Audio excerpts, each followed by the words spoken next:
Kekasih, tema kita hidup dengan rasa cukup. Kita masih ada dalam bulan keluarga. Dalam minggu kemarin kita berbicara tentang kehidupan suami istri. Hari ini kita berbicara tentang bagaimana kita mengelola kehidupan bersama kita, baik itu mengelola berkat-berkat Tuhan maupun mengelola kehidupan peribadahan kita. Saudara-saudaraku yang kekasih, apakah ibadah itu penting atau tidak dalam kehidupan orang percaya? Ya. Terkadang kita bilang penting, betul kok? Amin kok. Apakah ibadah penting? Amin. Penting ya. Kalau kita merasa bahwa ibadah itu penting, seberapa pentingkah ibadah itu? Apakah benar-benar penting atau neo ke orang Kristen jadi ibadah itu penting? Ya. Kalau kita sungguh-sungguh merasa ibadah itu penting, maka pertanyaan berikut, dalam 1 tahun berapa kali potong suami istri duduk bersama dengan anak-anak dan beribadah dengan kesadaran sendiri tanpa disuruh ya? Rasa-rasanya sulit ya. Seringkali ibadah itu terjadi ketika gereja mengirim liturgi untuk ibadah dalam keluarga, dan biasanya itu terjadi di malam Natal, malam Tahun Baru ya. Dan di situ kita merasa ibadah itu penting. Kenapa saya bilang begini? Karena pada masa Covid, ketika gereja mengirimkan liturgi ke rumah, apakah liturgi itu dijalankan dalam ibadah-ibadah keluarga atau tidak? Mari kita coba flashback kembali. Karena pada satu kesempatan, ketika kita menghitung kolekte di konsistori, ada selembar kertas yang menuliskan begini: putar otak. Ya, taruh di dalam amplop, kesmasuk di dalam tangguh persembahan dengan kalimat putar otak. Dengan sebuah penafsiran, saya coba menafsirkan apa artinya kata putar otak. Apakah dia berpikir orang yang menuliskan ini secara sadar? Pastinya sadar, karena pastinya dia menuliskan ini dari rumah, mempersiapkan dengan baik, menaruhnya di dalam amplop, membawa ke dalam gereja, mendengar firman Tuhan, kemudian menaruhnya dalam tangguh persembahan. Mungkin dia merasa berat untuk beribadah, dia merasa terpaksa untuk beribadah, dia merasa ini sesuatu yang dilakukan oleh gereja secara sengaja untuk memaksakan orang beribadah. Saudara-saudaraku yang kekasih, hidup dengan rasa cukup. Sedangkan bacaan kita berbicara tentang pentingnya beribadah. Saudara, nanti di akhir bulan ini, karena kita ada dalam bulan keluarga, akan ada liturgi yang dikirim ke setiap rumah tangga, dengan harapan di bulan keluarga ini paling tidak ada satu malam, satu kesempatan yang disepakati oleh seisi rumah, mari potong duduk bersama, potong beribadah sebagai sebuah keluarga. Seringkali didapati oleh teman-teman presbiter ketika pergi beribadah di keluarga-keluarga, yang duduk paling papa mama, anak-anak tidak ikut. Di beberapa rumah tangga ya, tidak semua. Dan seringkali pula didapati bahwa kalau bapak tahu ada jadwal ibadah di dalam rumah, sebelum jam ibadah siang bapak pun jadwal keluar ada, bapak keluar. Jam 5 majelis presbiter datang beribadah, bapak sutakser. Pasti sekitar 7:30 selesai dan presbiter pulang, baru bapak masuk rumah. Ya.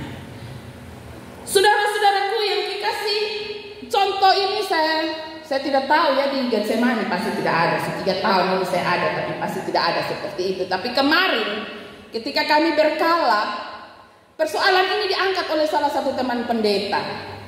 Dia mengatakan bahwa ini bukan baru. Seringkali terjadi berulang-ulang kali di rumah tangga tersebut. Dan ini ada pengeluhan dari majelis. Bahwa tiap kali ibadah, bab Tuhan sudah pernah ada. Selalu saja sampai, Bapak di mana? Baru saya keluar. Ada urusan mendesak penting. Bab Tuhan tiba-tiba dapat telepon dia bisa keluar. Dan nanti saat majelis dong pulang, baru bab Tuhan masuk. Sehingga pada satu kesempatan Pak Pendeta ini coba untuk biar nanti beta ibadat di itu rumah. Saat pergi hal yang sama, padahal sudah warta bahwa nanti yang pimpin Pak Pendeta. Pak Pendeta pergi juga sama, bab Tuhan pun jadwal keluar sudah jelas. Jadi sebelum jam Pak Pendeta masuk, dia sudah keluar memang. Maka Mantua bilang, nah Papa minta maaf, Papa baru saja keluar, ada urusan penting. Oh, nah kalau begitu Bapak tunggu sah. Bapak datang, karena ini bulan keluarga, jadi Bapak datang baru beta ibadah. Mereka duduk main-main, bercerita. Bab Tua Sone tahu bahwa Pak Pendeta tunggu. Bab Tua masuk langsung Pak Pendeta bilang, Salam, Bapak sudah ada tadi, potong mulai ibadah. Saudara-saudaraku yang kekasih, banyak kali orang merasa ibadah itu tidak penting. Ibadah menjadi tidak penting karena bagi mereka ibadah adalah sebuah beban.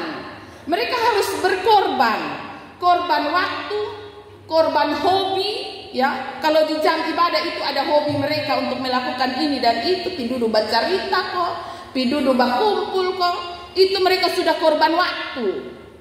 Kemudian ibadah menjadi tidak penting karena mereka harus siap kolekte, mereka harus siap persembahan khusus dari keluarga. Dan ini menjadi sesuatu yang memboros-boros waktu dan uang,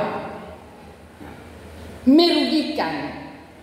Kekasih Tuhanku sekalian, ada pemikiran bahwa kemudian juga ada lagi pemikiran bilang begini, kita beribadah supaya kita diberkati. Ini juga satu pemikiran sesat yang berlangsung bagi jemaat Efesus di mana Timotius hidup dan melayani. Orang beribadah supaya dapat berkat. Orang bawa persembahan banyak supaya berkatnya lebih banyak. Orang bawa kolekte kecil nanti berkatnya kecil. Orang bawa kolekte banyak nanti dapat berkat banyak. Ini juga sebuah kekeliruan. Cara pandang yang salah sekali dan menyesatkan. Saudara-saudaraku yang kekasih, beribadah adalah satu bentuk ucapan syukur. Ucapan syukur atas apa? Kalau kita membaca bacaan ini sampai selesai bagian Timotius ini dikatakan di ayat 13, di hadapan Allah yang memberikan hidup kepada segala sesuatu. Ketika kita beribadah, kita sedang ada di hadapan Allah yang memberikan segala sesuatu. Di hadapan Kristus Yesus yang telah mengikrarkan ikrar yang benar itu juga di muka Pontius Pilatus.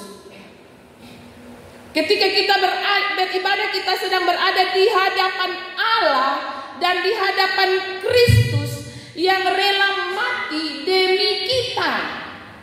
Itu artinya ketika kita beribadah, kita sedang ada dalam ucapan syukur yang benar. Kita sedang ada dalam sebuah pengakuan bahwa jika saya masih hidup sampai hari ini, itu hanya karena Tuhan. Dan karena itu saya datang dan mengucap syukur kepada Tuhan. Jika keluarga saya masih utuh sampai hari ini, itu karena Tuhan. Saudara-saudaraku yang kekasih, ibadah yang sesungguhnya bukan untuk dapat apa-apa, tetapi sebaliknya kita beribadah, baik itu perorangan sendiri sah atau di dalam rumah maupun dalam persekutuan yang lebih luas, Karena ada kesadaran akan rasa syukur terhadap kemurahan Allah. Kalau kita sampai pada titik rasa syukur, bahwa kita sudah sampai pada titik rasa cukup. Karena kalau orang belum sampai pada titik rasa cukup, dia tidak pernah bersyukur, masih kurang terus. Saya belum bisa bersyukur karena saya belum ada oto. Saya belum bisa bersyukur karena saya pumoto Mas Andia yang begini Saya belum bisa rasa bersyukur karena kulkas saya masih kecil. Orang yang belum merasa cukup, maka dia tidak akan bisa bersyukur dan mengakui kemurahan Tuhan yang ia terima di dalam hidupnya. Saudara-saudaraku yang kekasih, Paulus memberikan penegasan terhadap hakikat manusia, cara berpikir kita. Karena kebanyakan kita berpikir untung rugi ya, maka ibadah hanya dilihat sebagai satu kegiatan seremoni. Kalau yang namanya ibadat, duduk sama-sama, doa, menyanyi, selesai. Hanya sebuah kegiatan seremoni, bukan sebuah ungkapan rasa syukur. Ya, cukup Tuhan, terlalu luar biasa kemurahan-Mu. Keselamatan yang Engkau beri sudah cukup itu bagiku, cukup penyertaan-Mu. Saudara-saudaraku yang kekasih, karena itu orang bilang ibadah terus, masa ada guna. Kadang-kadang orang bilang begitu ibadah terus, ibadah rajin ibadah perempuan julupi, ibadah rumah tangga julupi. Saudara-saudaraku yang kekasih, sehingga orang lebih berpikir untuk lebih baik ada di tempat lain, ya, lebih baik bekerja aneh apa kok daripada ibadah. Beda apa untung, ya, saudara-saudaraku yang kekasih. Cara pandang demikian disoroti oleh Paulus, dan ia menasihati Timotius dalam panggilan pelayanannya sebagai seorang hamba di Efesus. Ia mengingatkan Timotius untuk menasihati jemaat tentang pentingnya memiliki rasa cukup dan memiliki rasa syukur. Karena ketika orang datang beribadah tetapi belum memiliki rasa cukup dan rasa syukur, maka ibadah itu menjadi sia-sia, berlalu begitu saja. Saudara-saudaraku yang kekasih, dan pada akhirnya hidup mereka tidak pernah mengalami perubahan. Kekasih Tuhan sekalian, hal ini juga bukan sesuatu yang baru. Pada zaman Tuhan Yesus, Petrus juga pernah tanya ini, ya, di Matius 19 ayat 27 sampai 29. Petrus tanya, "Bapak, kotong dapat apa? Ya, kotong su iko ini kotong dapat apa?" Ya. Dan Yesus menjawab itu di ayat 29 dari Matius 19. Dia bilang, "Mereka yang meninggalkan segala sesuatu dan mengikuti aku, kepada mereka akan diberkati 100 kali lipat. Dan bukan hanya itu saja, hidup kekal menjadi bagian mereka." Saudara-saudaraku yang dikasih dalam kasih Tuhan kita Yesus Kristus, karena itu Paulus mencermati bahwa ada orang yang hidupnya penuh dengan percekcokan, ada orang yang hidupnya suka mencari-cari soal, ada orang yang hidupnya suka bersilat kata. Dia menasehati ini, bahwa ketika engkau datang dalam sebuah ibadah yang benar, ibadah karena mengalami ucapan syukur, kemurahan Allah, sungguh sadar bahwa karena Allah telah memberkati saya terlebih dahulu dengan begitu limpahnya, maka saya datang dengan ucapan syukur. Maka kehidupannya mengalami perubahan. Maka ia tidak lagi ada di dalam kehidupan yang diisi dengan percekcokan, dengan mencari-cari soal, dengan dengki, dengan fitnah, dengan curiga, dan lain sebagainya. Karena ia telah mengalami rasa cukup. Dan ketika ia telah mengalami rasa cukup, ia tahu mengucap syukur. Dan ia mengucap syukur dengan datang dan memuliakan Tuhan. Saudara-saudaraku yang kekasih dalam kasih Tuhan kita Yesus Kristus, tema hari ini mengajak saya dan saudara sebagai suami istri, sebagai sebuah keluarga, marilah kita saling bergandengan tangan sebagai keluarga, sebagai suami istri, untuk menjalani kehidupan kita dengan selalu mengucap syukur. Ya. Seorang suami mengucap syukur bahwa ia telah diberikan Tuhan seorang istri yang diberkati. Seorang istri boleh mengucap syukur bahwa ia telah diberikan seorang suami yang diberkati, sehingga kehidupan mereka diisi dengan rasa syukur. Sehingga seorang suami tidak hanya selalu melihat kekurangan dari seorang istri, dan seorang istri tidak hanya selalu melihat kekurangan dari seorang suami, karena mereka dan hidup mereka dilimpahi dengan ucapan syukur. Saudara-saudaraku yang kekasih, ketika cara berpikir kita bahwa ibadah bukan karena rasa syukur, maka kita akan mudah kecewa, kita akan mudah putus asa. Ya, ibadah mau tempuh hidup begini sah. Kita kecewa, kita putus asa, karena kita tidak membuka mata kita dengan baik untuk melihat kemurahan Tuhan yang ada di sekitar kita. Dan kita mengatakan, cukup Tuhan, sudah terlalu banyak kemurahan. Saudara-saudaraku yang dikasih dalam kasih Tuhan kita Yesus Kristus, karena itu di ayat yang ke-10 Paulus memberi penegasan bahwa akar segala kejahatan ialah cinta uang. Karena cinta uang membuat orang tidak pernah merasa syukur dan merasa cukup. Karena cinta uang maka orang rugi untuk memberi waktu, sedikit waktunya untuk beribadah kepada Tuhan dan mengucap syukur kepada Tuhan. Karena itu di pagi hari ini dan di minggu ini, mari kita belajar untuk selalu bersyukur kepada Tuhan. Entahkah itu dalam kebersamaan kita dalam beribadah, entahkah itu dalam doa-doa pribadi kita. Sebagai anak-anak Tuhan, kita minta Tuhan untuk tidak membawa kita ke dalam pencobaan, yaitu memiliki rasa cinta uang yang berlebihan, sehingga membuat kita mengabaikan begitu banyak berkat Tuhan yang ada dalam kehidupan berkeluarga kita.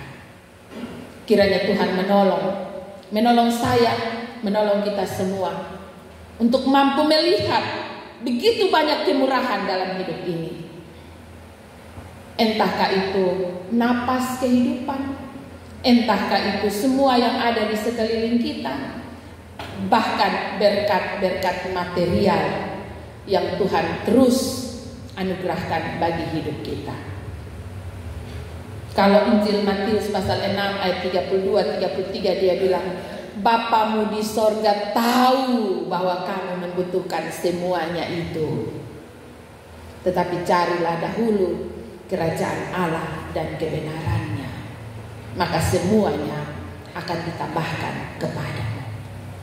Tuhan Yesus memberkati firman-Nya, menolong saya, menolong kita sekalian.